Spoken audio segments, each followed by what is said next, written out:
Oke, selamat malam. Kita masuk ke pertemuan ke-12, ya, yang pertemuan 11 kemarin itu membahas tentang sinkronisasi.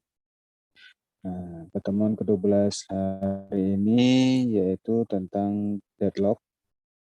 Nah, apa itu deadlock?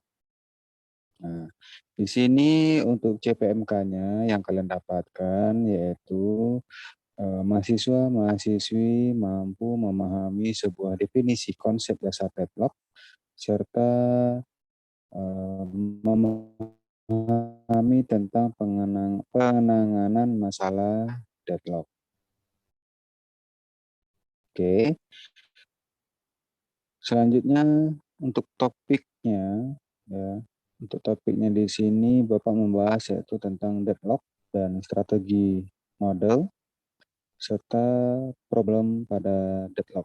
Nah, apa itu tipe? Oke, di sini untuk definisi deadlock, ya, yaitu sebuah keadaan di mana sejumlah permintaan yang tidak bisa dijalankan oleh scheduler karena permintaan-permintaan tersebut saling tunggu-menunggu. Nah, sedangkan masalah utama dalam penggunaan data secara bersama-sama pada sistem basis data terdistribusi sering terjadi sebuah deadlock antar transaksi atau antar sebuah proses, terutama pada sistem yang menggunakan forensi kontrol berbasis logging. Ya. Nah, di situ jalan buntu yang dapat terjadi ketika dua atau lebih transaksi masing-masing menunggu lock yang sedang dipegang atau transaksi lainnya untuk dilepas. Nah, transaksi di sini yang dimaksud yaitu sebuah prosesnya ya, yang saling menunggu, yang saling dikontrol melalui nantinya yang namanya disebut deadlock. Nah, ini gambaran pada sebuah deadlock yang di samping. Oke, apa sih penyebab deadlock? Nah, penyebab deadlock di sini ada 4 ya. Yang pertama itu mutual exclusion, yaitu halt and wait. Yang ketiga no prevention. Dan yang keempat circular wait. Nah, apa itu mutual exclusion? Ya, hanya ada satu proses yang boleh memakai sumber daya. Itu biasanya disebut mutual exclusion. Nah, dan proses lainnya yang ingin memakai sumber daya tersebut harus menunggu ya sehingga sumber daya tadi itu dilepaskan atau tidak adanya sebuah proses yang memakai sumber daya tersebut. Itu mutual exclusion. Nah, sedangkan hold and wait yaitu sebuah proses yang sedang memakai sumber daya boleh meminta sumber daya lagi. Maksudnya di sini yaitu menunggu hingga benar-benar sumber daya yang diminta tidak dipakai atau diproses oleh proses lain. Hal ini dapat menyebabkan ya kelaparan ya, maksudnya itu kekosongan sumber daya sebab dapat saja sebuah proses tidak mendapat sumber daya dalam waktu yang lama atau kosong. Nah, selanjutnya di sini yaitu no preparation. Nah, apa itu? Yaitu sumber daya yang ada pada sebuah proses dan tidak boleh diambil begitu saja oleh proses lainnya. Nah, untuk mendapatkan sumber daya tersebut, maka harus dilepaskan terlebih dahulu sebuah proses yang memegangnya. Selain itu, seluruh proses menunggu dan mempersilahkan hanya proses yang memiliki sumber daya yang boleh berjalan. Nah, sedangkan circular wait yaitu sebuah kondisi seperti rantai ya, yaitu sebuah proses membutuhkan sumber daya yang dipegang proses berikutnya, yaitu saling berurutan. Nah, apa aja sih masalahnya pada deadlock? Yang pertama itu mengabaikan masalah, yang kedua mendeteksi dan memperbaiki, yang ketiga yaitu menghindari, yang keempat yaitu pencegahan pada sebuah deadlock. Nah, yang pertama mengabaikan masalah. Nah, mengabaikan masalah di sini yaitu memastikan sistem tidak memasuki deadlock. Nah, sistem dapat menggunakan pencegahan deadlock atau menghindarkan deadlock. Nah, penghindaran deadlock membutuhkan informasi tentang sumber daya yang mana yang akan suatu proses diminta dan berapa lama akan digunakan. Yang ketiga yaitu dengan informasi tersebut dapat diputuskan apakah suatu proses harus menunggu atau tidak. Nah, hal ini disebabkan oleh keberadaan sumber daya apakah ia sedang digunakan oleh proses lain ataupun tidak, atau dia menunggu. Yang kedua yaitu mendeteksi dan memperbaiki. Nah, di sini untuk mendeteksi dan memperbaiki, jika terjadi deadlock pada suatu proses, maka dideteksi sistem mana yang terlibat di dalamnya. Setelah diketahui sistem mana saja yang terlibat, maka diadakanlah sebuah proses untuk memperbaiki dan menjadikan sistem berjalan kembali. Ya. Nah, jika sebuah sistem tidak memastikan deadlock akan terjadi dan juga tidak didukung dengan pendeteksian deadlock, maka ya kita akan menyampaikan pada kondisi deadlock yang dapat berpengaruh terhadap performa sistemnya karena sumber daya tersebut tidak dapat digunakan oleh sebuah proses sehingga proses yang lain juga ikut terganggu. Nah, namun untuk permasalahan ini akhirnya ya sistem itu akan berhenti dan harus diulang kembali agar tidak terjadinya masalah pada deadlock. Nah, yang ketiga yaitu penghindaran. Ya, atau menghindari yaitu sebuah metode dengan hanya memberi kesempatan ke permintaan sumber daya yang tidak mungkin akan menyebabkan deadlock. Nah, metode ini memeriksa dampak pemberian akses pada suatu proses jika pemberian akses tidak mungkin menuju kepada deadlock. Nah, maka sumber daya tersebut akan diberikan pada sebuah proses yang meminta jalur atau yang akan dieksekusi. Nah, jika tidak aman, maka proses tersebut meminta akan disuspend sampai waktu yang permintaannya aman untuk diberikan nantinya. Kalau jika sudah selesai atau aman, berarti proses tersebut akan lanjut berjalan. Kalau tidak, dia akan disuspend. Yang keempat, yaitu kondisi ini terjadi ketika setelah sumber daya yang sebelumnya dipegang oleh proses lainnya atau dilepaskan. Nah, itu masalah yang ketiga. Masalah yang keempat yaitu pencegahan, yaitu sebuah metode yang dianggap sebagai solusi ya yang bersih dipandang dari sudut tercegahnya deadlock. Namun pencegahan tersebut akan mengakibatkan sebuah kinerja utilitasinya sumber daya yang buruk. Nah, metode ini ya digunakan dengan cara menyediakan 4 syarat yang menyebabkan dalam terjadinya pada sebuah eksekusi. Itu menurutnya Hoffman tahun 1971. Nah, di sini pada deadlock ada sebuah pengaturan atau jalannya sebuah deadlock pada sebuah proses, ya, yaitu yang pertama kita membahas tentang resource preemption. Apa itu? Yaitu metode ini lebih menekankan kepada bagaimana menghambat suatu proses dan sumber daya agar tidak terjebaknya pada unsafe condition. Nah, langkah-langkahnya yaitu yang pertama, pilihlah salah satu proses dan sumber daya yang akan di-preemption. Yang kedua yaitu rollback ke safe state yang sebelumnya telah terjadi. Yang ketiga yaitu mencegah suatu proses agar tidak terjebak pada starvation karena metode ini. Nah, untuk lebih lengkapnya akan Bapak jelaskan yaitu apa namanya contoh, ya, contohnya. Nah, ini bukan saat tiba ya sama lama eksekusi, tapi itu alokasi dan kebutuhan maksimal. Oke. Nah, untuk yang resource permission ini yaitu untuk memastikan sistem tidak memasuki deadlock, maka sistem dapat menggunakan pencegahan deadlock atau menghindari deadlock. Nah, penghindaran deadlock itu membutuhkan informasi tentang sumber daya yang mana yang akan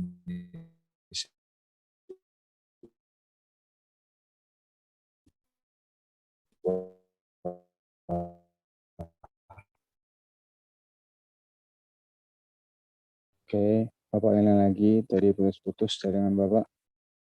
Nah, Bapak ulang lagi yaitu resource prevention. Nah, ini ada contoh tabelnya, namun itu bukan saat tiba ya atau lama eksekusi, tapi itu sebuah alokasi dan kebutuhan maksimal. Nah, untuk resource prevention ini yaitu untuk memastikan sebuah sistem tidak memasuki deadlock, sistem dapat menggunakan pencegahan deadlock atau menghindari sebuah deadlock. Nah, penghindaran ini membutuhkan informasi tentang sumber daya yang mana yang akan di suatu proses diminta dan berapa lama akan digunakan.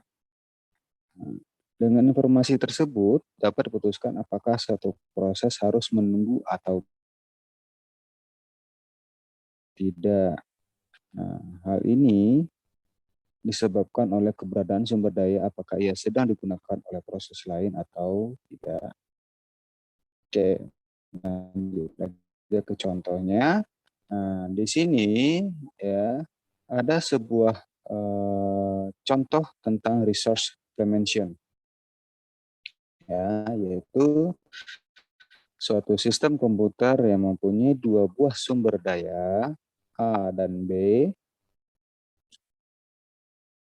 Nah, sumber daya tersebut akan digunakan oleh 4 buah proses, yaitu TIF A, TIF B, TIF C, dan TIF D. Nah, untuk pertanyaan dari tabel di atas, ya, yang di atas ini ya, yang di atas ini, yang atas ini, nah, yaitu yang A, buatlah metrik kebutuhan untuk proses-proses tersebut. Yang B, buatlah urutan penanganan proses hingga sistem komputer dalam keadaan safe atau tidak terjadinya deadlock. Nah, oke. Ya, kita lanjut ke pembahasannya. Yang pertama, kita mengerjakan yang A dulu. Nah, buatlah metrik kebutuhan untuk proses tersebut. Nah, untuk memproses ya pada resource prevention ini, yaitu kita mendapatkan hasil dari penjumlahan tabel sebelumnya atau dari soal. Ya, penjumlahannya itu yaitu kebutuhan maksimal yang A dikurangi dengan alokasi A. Oke, kebutuhan maksimal B dikurangi dengan alokasi B. Sama dengan contohnya tip A, yaitu di sini 7, ya, kebutuhan maksimal, ya, kebutuhan maksimalnya 7, yaitu dikurangi dengan alokasi A3. Oke, Bapak ulang lagi, yaitu TIF A, cara pengerjaannya, ya, yang tabel di sebelah ini, ya, 7 kurang 3 sama dengan 4, itu dapatnya dari kebutuhan maksimal A, kebutuhan maksimal A dikurang alokasi A. Jadi dapatnya TIF A itu yang bagian alokasi yaitu 4. Sedangkan kebutuhan maksimal ya yang nantinya akan didapati yaitu kebutuhan maksimal B dikurangi dengan alokasi B. Maka dapatlah 4 kurang 2 sama dengan 2. Nah, B ini itu kebutuhan maksimal. Nah, sampai nanti yang terakhir yang D yaitu 6 dikurang 1 sama dengan 5, 7 kurang 3 sama dengan 4. Oke, pahamnya sampai di sini. Oke, Bapak ulangi lagi. Jadi, untuk pencarian tabel dari soal, itu kalian cukup mengurangi ya, dari kebutuhan maksimal A dikurangi alokasi A, tergantung prosesnya nanti. Nah, contoh di sini 7 dikurang 3 sama dengan 4. Dapatnya dari kebutuhan maksimal dikurang dengan alokasi A pada TIF A. Oke, kita lanjut yang selanjutnya. Nah, setelah kalian mendapatkan atau mentotal seluruhnya dari semua proses, maka jadilah dapat jadi 4, 2 pada TIF A, TIF B 1 dan 4, TIF C 3 dan 3, TIF D 5 dan 4. Prosesnya resource prevention ini untuk berlanjut apabila sebuah proses itu alokasi dan kebutuhan maksimalnya sama. Itu yang akan diproses. Nah, ya, ya. TIF C itu dia mempunyai 3, ya. Nah, berarti dia akan diproses. Nah, sedangkan yang B Ya, yang B. Nah, yang B itu didapat setelah sumber dayanya itu berimbang. Ya, berimbang, baru kita proses. Apabila tidak terjadi berimbang, ya, apabila tidak terjadi berimbang 3 dan 3 atau sama, berarti kita mulai eksekusinya yang di urutan awal. Oke, tapi apabila ada yang berimbang, 1 dan 2 misalnya, tip B dan tip C itu sama-sama 3, berarti yang dieksekusi duluan B. Ya. Tapi di sini dalam contoh kasusnya, yang berimbang itu hanya tip C, 3, 3. Maka kita buatlah ke sampingnya, ya, kita masukkan ke sampingnya, yaitu angka selanjutnya 3 ini kita masukin ke alokasi A. Yang 3 ini, yang B kita masukin ke alokasi B. Ya, jadi yang tabel sebelumnya ini masuk ke alokasi, bukan kebutuhan maksimal. Karena patokannya kebutuhan maksimal. Harus berimbang dengan alokasi. Nah, supaya dia berimbang, maka 3 ditambah 1. Oke. Agar dia alokasi dan kebutuhan maksimal berimbang, maka 3 ditambah 1, yaitu 4. Nah, 3 ditambah 0 sama dengan 3. Berarti totalnya yaitu 4 dan 3. Ini dia, 4 dan 3. Sama dengan kebutuhan maksimal. Ya, kalau sudah seimbang, maka sumber daya tersebut yang pada di posisi TIF C itu selesai. Paham ya? Ya, kalau sudah posisinya seimbang, alokasi dan kebutuhan maksimal, maka TIF C tersebut dianggap selesai. Nah, kalau sudah dapat TIF C dan selesai pada deadlock, kita masuk ke proses yang selanjutnya, yaitu kita masuk ke TIF A. Kenapa ke TIF A? Karena dia memulai atau masuknya lebih awal. Oke, ya. Nah, jika yang tadi Bapak bilang tadi poinnya sama, misalnya TIF C 33, TIF D 33, nah, maka yang kita mulaikan yaitu TIF C. Nah, selanjutnya baru ke TIF D.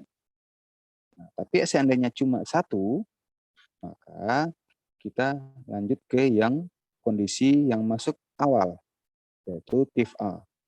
Nah, TIF A di sini kondisinya yaitu 4, 2. A4, B dan 2. B2 maksudnya. Oke. Nah, setelah kita dapat 42, kita masukkan ke alokasi pada TIF A. A4 tambah 3. Ya. Tambah 3-nya itu dari soal awal. Oke. Yang B 2 tambah 2. 4. Oke ya. Nah, 7 di sini 4. Oke. Nah, setelah ditambahin, nah, dapat hasilnya 7 dan 4.